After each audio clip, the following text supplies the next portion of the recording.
សម័យបុរេប្រវត្តិដែលចាប់ផ្ដើមមានវត្តមានដំបូងនៅលើភពផែនដីនៅក្នុងតំបន់អាហ្វ្រិកខាងកើតបានចាប់ផ្ដើមផ្លាស់ទីរីកសាយភាយបន្តិចម្ដងទៅកាន់តំបន់ដើមបូព៌ាអាស៊ីនិងអឺរ៉ុបហើយនៅចុងយុគសម័យទឹកកកប្រមាណជា 12,000 ឆ្នាំមុនវត្តមានរបស់មនុស្សជាតិក៏បានរីកសាយភាយទៅស្ទើរតែគ្រប់ទីកន្លែងនៅទូទាំងពិភពលោកនៅក្នុងអំឡុងយុគសម័យទឹកកកទឹកសមុទ្រនៅលើភពផែនដីមានកម្រិតកម្ពស់ទាបជាងពេលបច្ចុប្បន្ននេះជាកម្រិតទាបបំផុតដែលនៅកន្លែងខ្លះដូចជាច្រកសមុទ្ររវាងរុស្ស៊ីនិងរដ្ឋអាឡាស្កាសហរដ្ឋអាមេរិកជាដើមតាមក៏ពិតនៅពេលនោះគឺជាដីគោកដែលអាចឲ្យមនុស្សធ្វើដំណើរឆ្លងកាត់ដោយថ្មើរជើងបានគឺនៅត្រង់កន្លែងនេះហើយដែលកាលពីប្រមាណជា 20,000 ឆ្នាំមុនមនុស្សបានធ្វើដំណើរដោយថ្មើរជើងចេញពីតំបន់អាស៊ីឆ្ពោះទៅកាន់ទ្វីបអាមេរិកដូច្នេះជនជាតិដើមនៅអាមេរិកដែលបច្ចុប្បន្នយើងច្រើនតែហៅថាជាជនជាតិឥណ្ឌាស្បែកក្រហមតាមក៏ពិតទៅគឺជាមនុស្សដែលមានដើមកំណើតមកពីអាស៊ីបុគ្គលិកលក្ខណៈជាប្រជាជនមកពីអាស៊ីទាំងខាងរូបកាយនិងទាំងឫសគល់នៃភាសាដែលគេនៅតែអាចមើលឃើញនៅក្នុងចំណោមជនជាតិឥណ្ឌាអាមេរិកនាពេលបច្ចុប្បន្ននេះ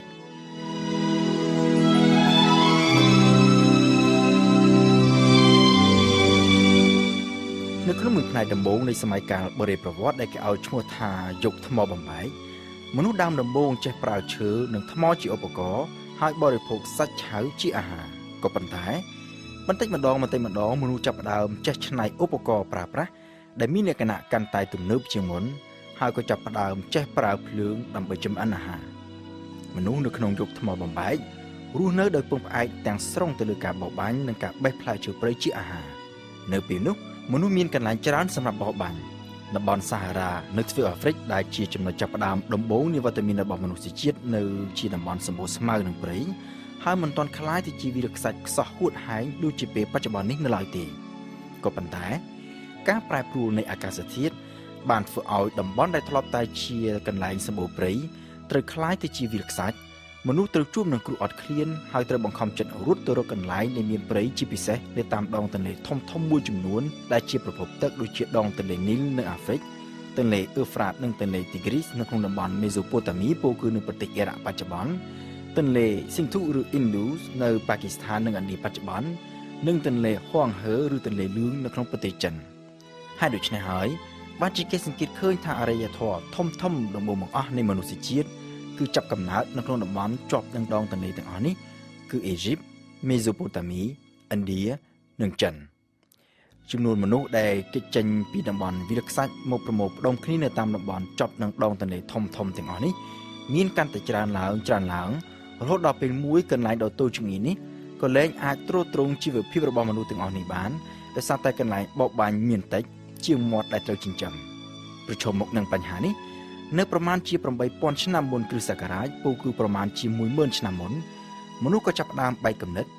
បង្កើតរបៀបរស់នៅដ៏ថ្មីស្រឡាងមួយទៀតដែលជាបដិវត្តន៍ដ៏សំខាន់បំផុតរបស់មនុស្សជាតិហើយដែលគេឲ្យឈ្មោះថាជាបដិវត្តន៍នៃយុគថ្មរំលែងនោះគឺការបង្កើតរបស់កសិកម្ម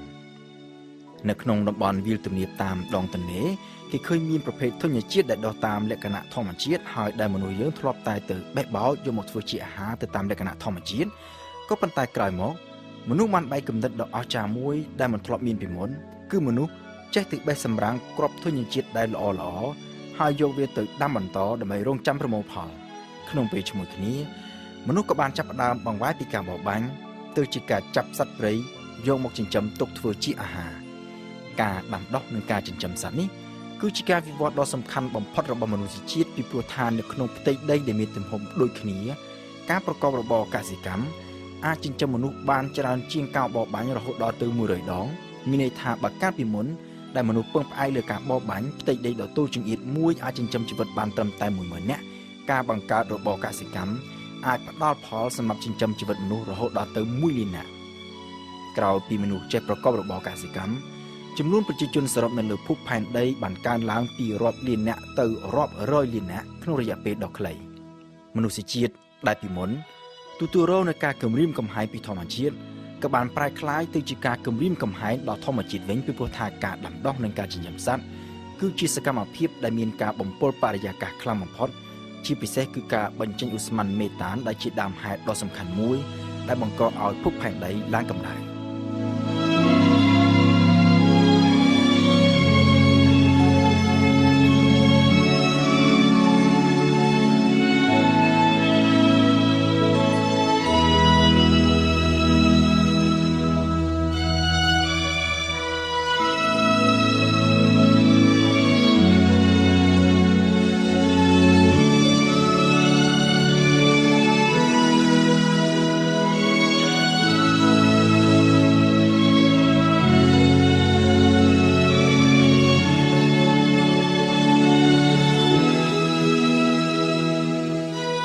ក្នុងយុគសម័យថ្មរំលីង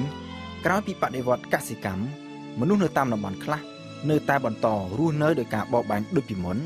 ក៏ប៉ុន្តែនៅក្នុងតំបន់ជាប់នឹងដងទន្លេសំខាន់ៗទាំង4មានការវិវត្តយ៉ាងលឿនបំផុតទាំងរបៀបរស់នៅទាំងចំនួនប្រជាជននិងរបៀបចាត់ចែងរៀបចំសហគមន៍ការវិវត្តន៍ដែលបានឈានដល់ដំណាក់កាលដ៏សំខាន់មួយនៅក្នុងប្រវត្តិនៃមនុស្សជាតិគឺការបង្កើតរដ្ឋចាប់កំណើតឡើងជាដំបូងបង្អស់នៅអេស៊ីបដែលជាតំបន់ជាប់នឹងដងទន្លេនីលរដ្ឋកើតឡើងមុនគេនៅទីនេះដោយសារតែកត្តាសំខាន់ពីរគឺទី1ទាក់ទងទៅនឹងការបែងចែកទឹកប្រើប្រាស់ក្នុងការប្រកបរបរកសិកម្មដោយសារតែអេស៊ីបគឺជាតំបន់ដែលកម្រនៅមានភ្លៀងធ្លាក់ប្រជាកសិករនៅទីនេះពឹងផ្អែកទាំងស្រុងលើប្រភពទឹកដែលមាននៅលើដីដើម្បីយកមកប្រកបរបរកសិកម្ម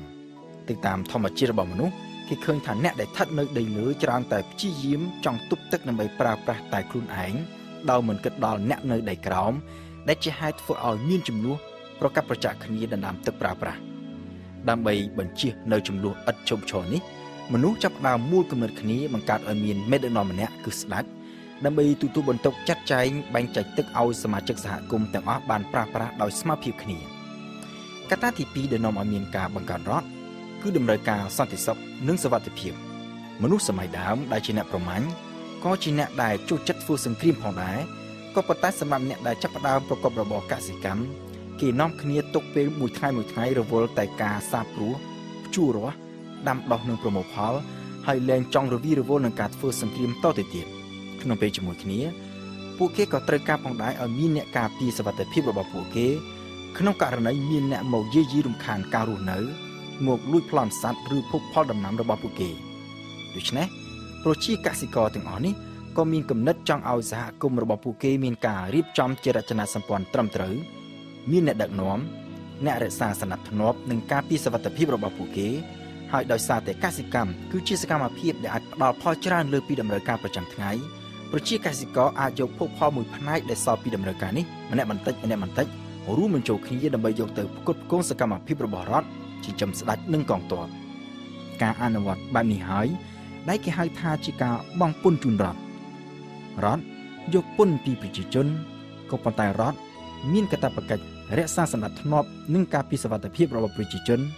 និងមានភារៈចាត់ចែងនិងបែងចែកធនធានដល់ប្រជាជនប្រកបដោយសមធម៌